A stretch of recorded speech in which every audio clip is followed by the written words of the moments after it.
ગૌર રૂપ સુંદર ક્યારે લાગે? જ્યારે શ્રી લાગે ને શ્રૃંગાર થાય છે. અહીંયા શ્રી રાધાજીના દિવસ 16 શ્રૃંગારનું વર્ણન કર્યું છે.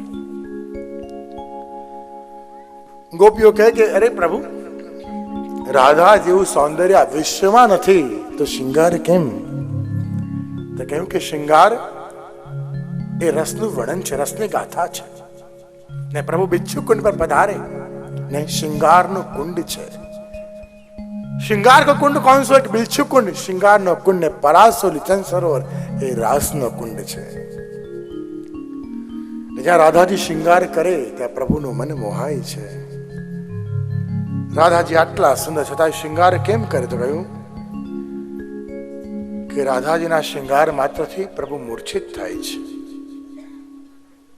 સૌંદર્ય રૂપ શ્રી રાધાજીનું જોઈને પ્રભુ અતિ મનમોહિત થાય છે. અને મનમોહિત સ્વરૂપ શ્રી રાધાજી શ્રૃંગાર કરીને વિરાજતા હોય ને મનમોહિત સ્વરૂપ નૃત્ય કરવા લાગે છે.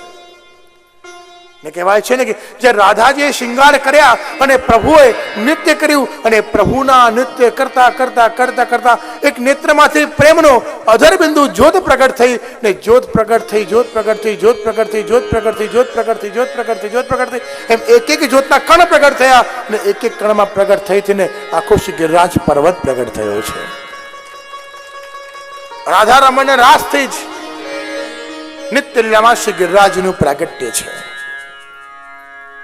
અને એક એક શ્રૃંગારનું વર્ણન સ્વયં ઠાકોરજી પ્રગટ કરે છે. આવો આપણે સર્વે શ્રી રાધાજીના શ્રૃંગારના પદમાં મગ્ન બનીએ, મનમોહિત બનીએ. એ રાધાજીની દિવ્ય લીલાઓ, દિવ્ય ચરિત્રો, દિવ્ય સ્વરૂપ અને એક એક નામનું વર્ણન કરીને આ દિવ્ય ચરિત્રને ફલીભૂત કરીએ. બોલ શ્રી કૃષ્ણ કનૈયા.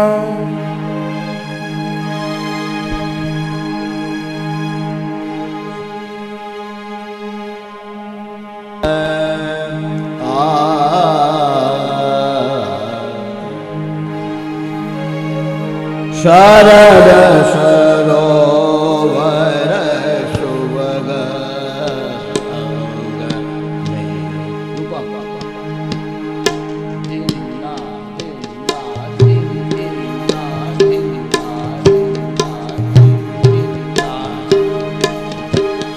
શારદ સરોવર સુભગ સરદા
राधे रानी की कृष्ण कन्हैया.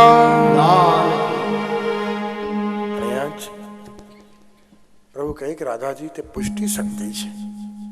પુષ્ટિ શક્તિ એક એક ભક્ત જ્યાં ભગવત નામ લે, ભગવત સ્મરણ કરે, ભગવત ચિંતન કરે, ભગવત ધ્યાન ધરે ત્યાં જ કહેવાય કે શ્રી રાધાજી તેના મનમાં પધારે છે. પ્રભુ સાથેનું મિલન કરવાનું કાર્ય શ્રી રાધાજીનું છે. એટલે જ કહ્યું ને કે ભગવાને એક એક ગોપીને બોલાવી છે. પણ કોના માધ્યમથી બોલાવી છે? પ્રભુએ નાદ કર્યો છે, વેણુનાદ. પણ નાદનું માધ્યમ એ વેણુ છે. વેણુ કોણ છે? વેણુ તે ગુરુ સ્વરૂપ છે. કહેવાય છે ને કે વેણુ પ્રભુ જાગે ત્યારે પહેલા વેણુ જાગે છે.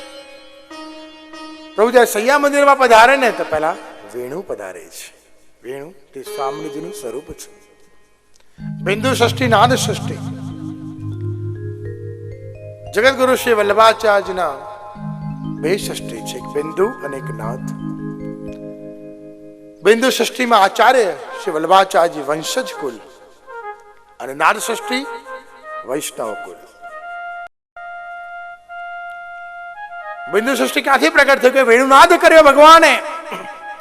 ભગવાને વેણુનાદ કરે, વેણુનાદ કરે, વેણુનાદ કરે અને રાધાજી સ્વયં સ્વામીજી નીચે હસ્ત પધરાવે અને વેણુનાદ કરતા કરતા પ્રભુના એક એક અધર બિંદુ જ્યારે શ્રી સ્વામીજીના હાથમાં પધારે, એક એક અધર બિંદુ સ્વામીજીના હાથમાં પધારે, પ્રભુ નાદ કરી રહ્યા છે અને સ્વામીજીના હસ્તમાં એક એક અધરામતનો બિંદુ ભેગું થાય અને બિંદુનું જ્યારે સ્વરૂપ ભેગું થાય ત્યારે કહેવાય વલ્લભકુલ આચાર્ય ષષ્ઠી પ્રગટ થાય છે.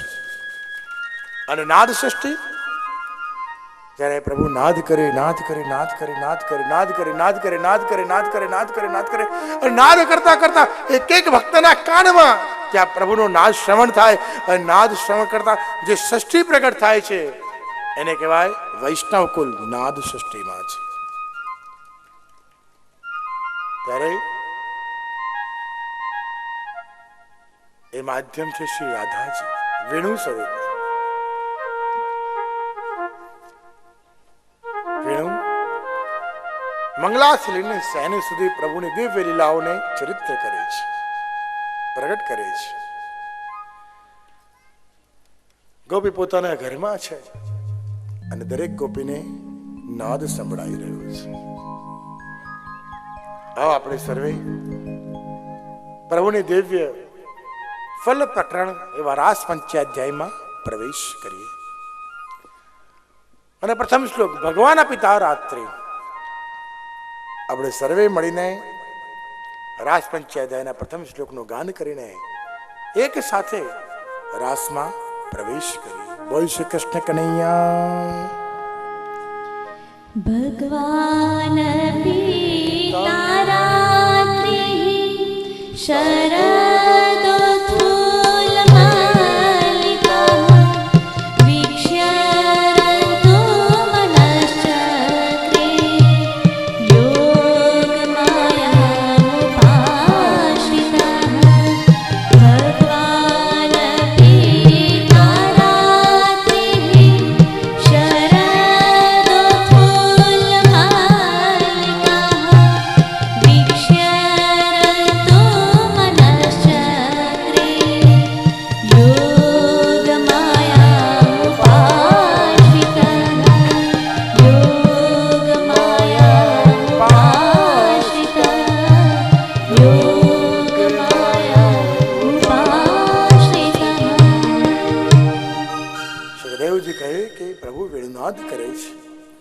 ગોપી શ્રવણ કરે છે, એક ગોપી છે જે પતિની સેવા કરે છે, એક ગોપી છે જે બાળક પાસે હતી અને બીજી ગોપી એક બાળકને દૂધ પીવડાવી રહી હતી અને એક ગોપી ગાયનું દૂધ ધોઈ રહી હતી, એક ગોપી જે દૂધને ગરમ કરી રહી હતી. એમ અલગ અલગ પ્રકારની ગોપીઓએ પ્રભુનો નાદ શ્રવણ કર્યો છે. સાત્વિક જે ગોપી બાળકને દૂધ પીવડાવે છે એ સાત્વિક છે. જે ગાયનું દૂધ ધોઈ રહી છે તે રાજસ છે અને જે દૂધને ગરમ કરી રહી છે એ તામસ છે. ત્રણેય પ્રકારની ગોપીઓએ અહીંયા નાદનું શ્રવણ કર્યું છે. અને જ્યાં નાદનું શ્રવણ થયું નહીં, એક એક ગોપીને પોતાના નામ સંભળાયા અને ત્યાં એક એક ગોપીને પોતાનું નામ સંભળાયું ને ગોપી કહે છે કે તાપ તો હતો પણ આજે આ નાદ સાંભળ્યા પછી એવો તીવ્ર તાપ થયો છે કે હવે ઘરમાં રહેવું એ શક્ય નથી.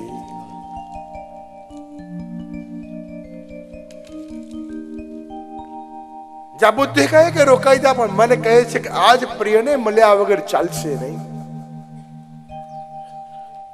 પ્રેમ, આસક્તિ અને વ્યસન. જ્યાં વ્યસન અવસ્થા આવે ને ત્યારે નિરોધ સિદ્ધ થાય છે.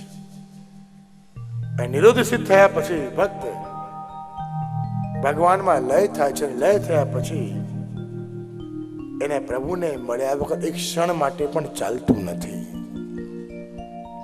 અને એક ક્ષણ જ્યારે આવે ને એ અવસ્થાને માનું કે ગોપીની અવસ્થા પ્રાપ્ત થઈ છે. પ્રભુ પ્રથમ વેણુનાદ કર્યો, અનન્ય પૂર્વા ગોપીજનો કુમારિકાઓ દોડીને આવી છે. પ્રભુએ ફરીવાર વેણુનાદ કર્યો, અન્ય પૂર્વા ગોપીજનો દોડીને આવી છે. ત્રીજી વાર નાદ કર્યો ને લતા પતા પુષ્પ પ્રસન્ન થયા છે. અને ભક્તોનો તાપ વધ્યો છે. નાદનું માધ્યમ તાપને વધારવાનું છે.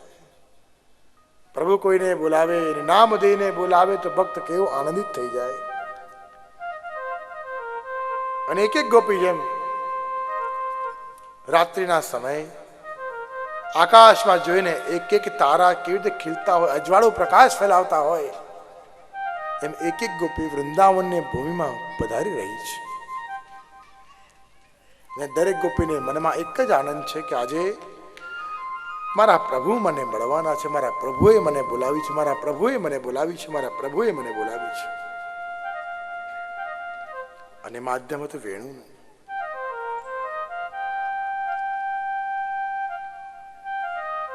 અને પ્રભુ જ્યારે જાગે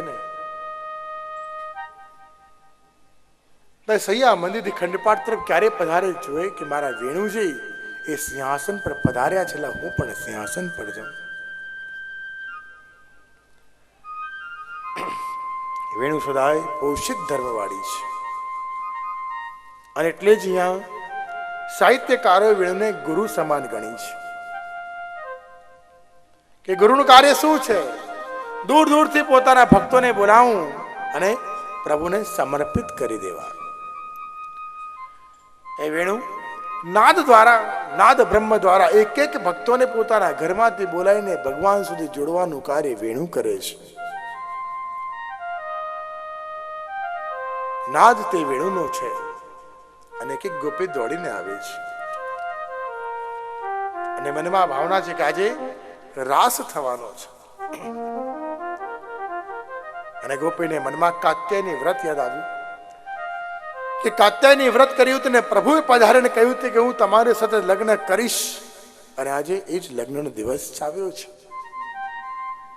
સુરદાસજીને કોઈ પૂછ્યું કરે આ ભગવાન જયારે ગોપી સાથે જે લીલા કરે છે ને શું કહેવાય? તો સુરદાસજી કહે છે તેના લગ્ન કહેવાય છે.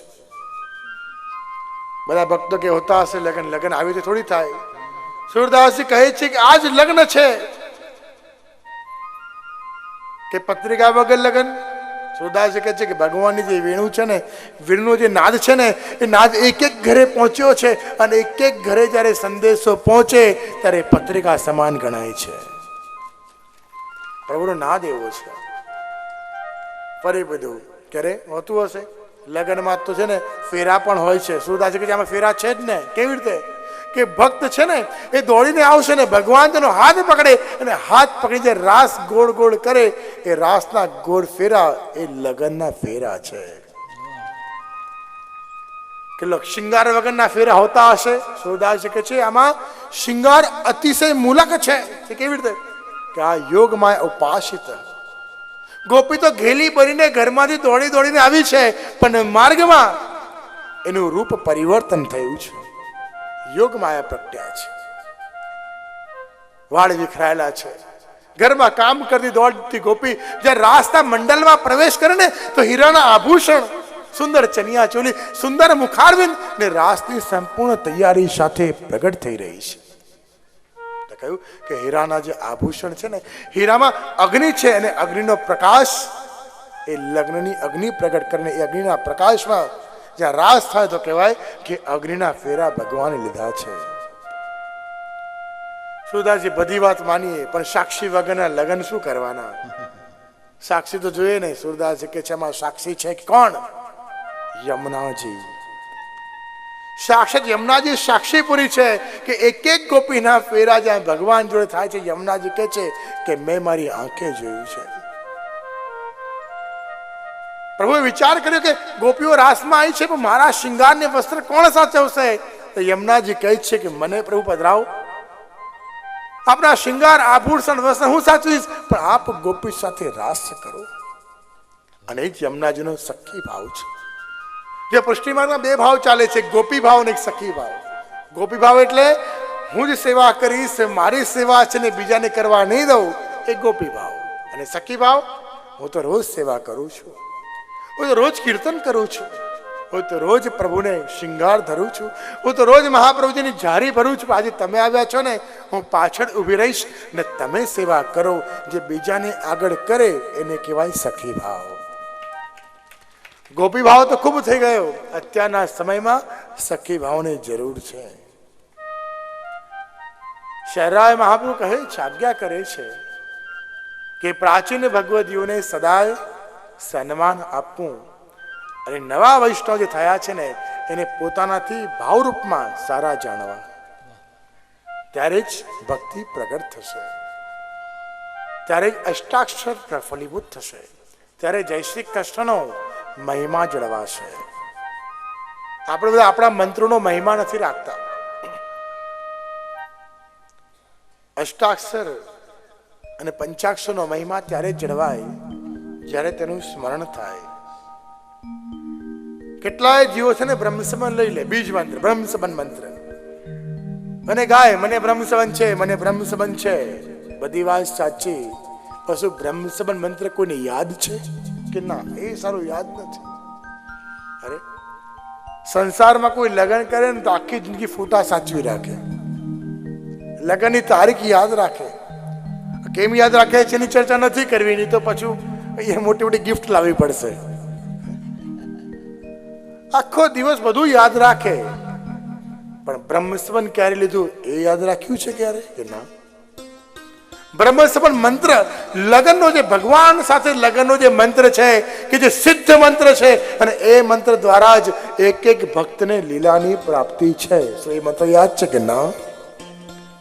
એવું એ યાદ રાખવાનું હતું. અરે એ સંસારના લગ્નની તારીખો યાદ રહે છે ને ભગવાનના મિલનના મંત્રો યાદ ના રહે તો કેમ ચાલશે?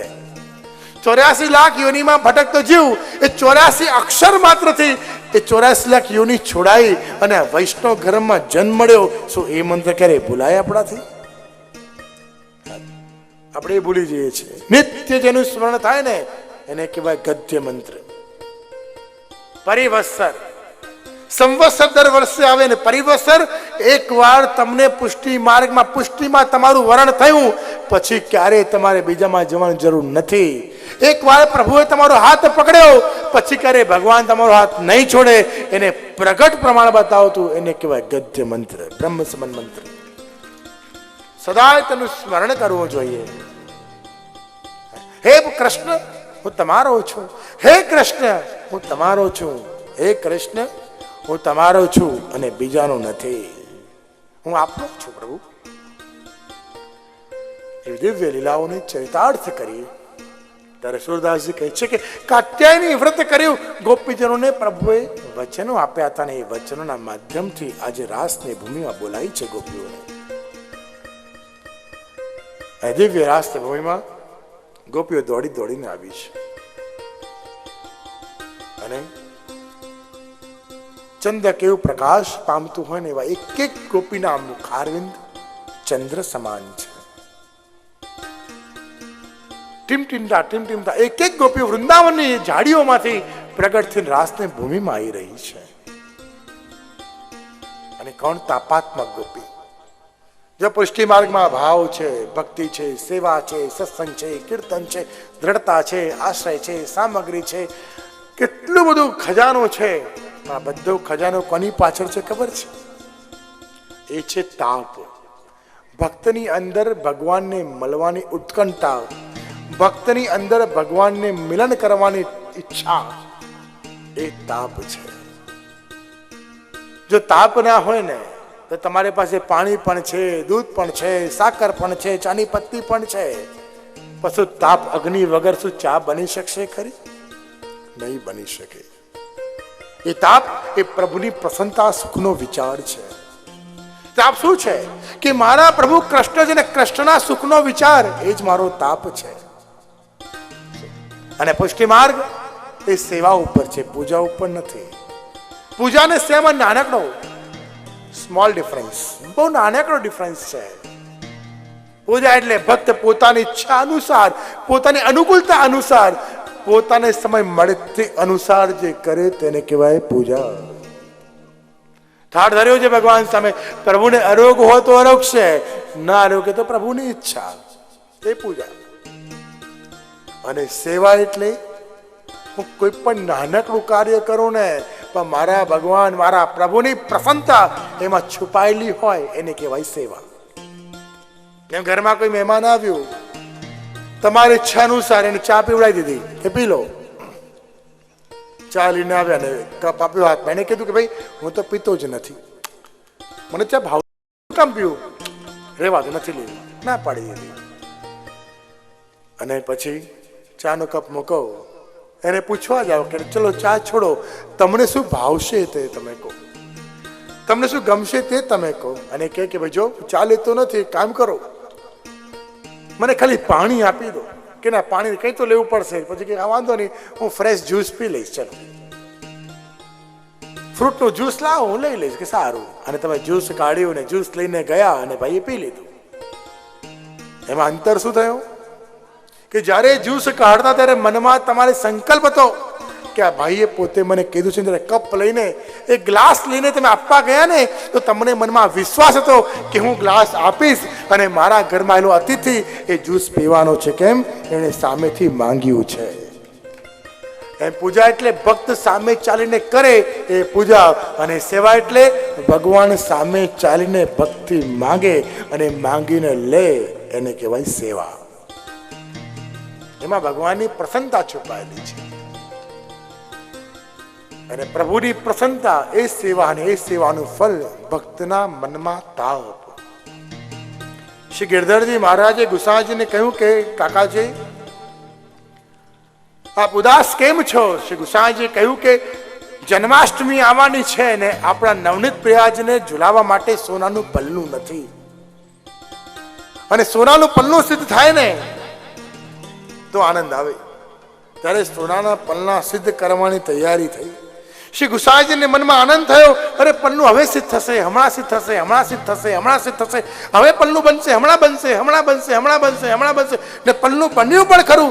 સુંદર પારણું સોનાનું તૈયાર થયું. જન્માષ્ટમી આવી. શ્રી ગિરધરજી અને શ્રી ગુસાઈજી મહારાજે નવનીત પ્રિયાજીને સોનાના પારણે ઝુલાવ્યા પણ ખરા. ખૂબ આનંદ લીધો. અને આનંદ લીધા પછી શ્રી ગિરધરજી ફરી ગુસાઈજી પાસે ગયા કે કાકાજી કેટલો આનંદ આવ્યો. ત્યારે જોયું તો ગુસાઈજી મહારાજ ફરી ઉદાસ હતા. ગિરધરજીના મનમાં ચિંતા થઈ કે આટલો સુંદર આનંદ કર્યા પછી પણ આપ ઉદાસ છો. રેવાયું ને પૂછ્યું કાકાજી આપ હજી પણ ઉદાસ છો કેમ?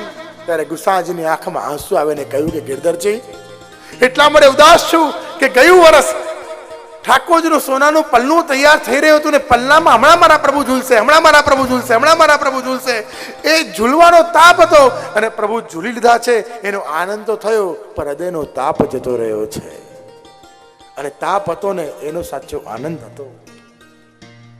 એમ ગોપીને કોઈ પૂછ્યું કે ગોપી તને તો બહુ આનંદ આવ્યો છે કેમ રાસમાં? ગોપીએ કીધું કે જો ના ઘરમાં હતી ત્યારે આનંદ હતો, ના ભગવાનને મળવા ગઈ ત્યારે. જો મારા જીવનનો આનંદ હોય ને તો ઘર છોડ્યું અને વૃંદાવન ભૂમિમાં પગ મૂકું એ બંને વચ્ચેનું જે અંતર હતું ને એ જ મારા જીવનનો સર્વોત્તમ આનંદનો અવસર હતો. પ્રેમીને મળવા માટે દોડવું એના જેવો આનંદ આ જગતમાં ક્યાંય નથી. એ આનંદ હતો. ત્યારે એક એક ગોપી વૃંદાવનની ભૂમિમાં પ્રવેશ કરી રહી છે અને ત્યાં જ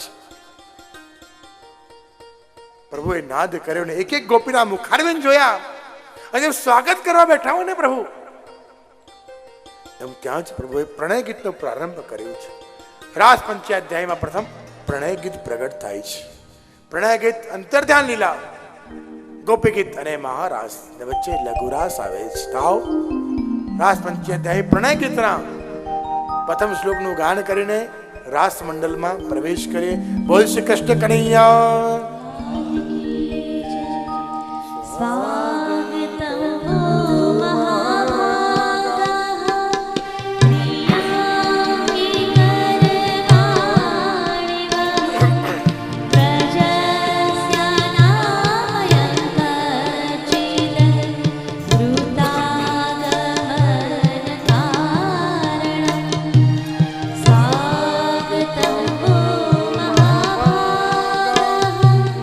પ્રિયાંગી